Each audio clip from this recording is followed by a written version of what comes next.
আপনার মাকে এই ৩টি কথা কখনো বলবেন না, নয়তো আপনাকে সারা জীবন কাঁদতে হবে। যদি আপনার মা আজও বেঁচে থাকেন তবে এই ভিডিওটি শেষ পর্যন্ত অবশ্যই দেখুন এবং কমেন্টে লিখুন আলহামদুলিল্লাহ। প্রথমত, মাকে বলা আপনি কিছু জানেন না। যখন মা কোনো পরামর্শ দেন তখন তাকে এটা বলবেন না যে আপনি কিছু জানেন না। মনে রাখবেন, যখন আপনি কথা বলতেও জানতেন না তখন তিনিই আপনাকে কথা বলা শিখিয়েছেন। দুনিয়ার সবচেয়ে বড় অভিজ্ঞতা যদি কারো কাছে থাকে তবে তা আপনার মায়ের কাছে আছে।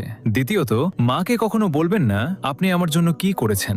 যদি কখনো আপনার মনে হয় যে মা আপনার জন্য কিছুই করেননি, তবে সেই রাতগুলোকে মনে করুন যখন আপনি অসুস্থ ছিলেন আর মা সারা রাত জেগে আপনার সেবা করেছেন।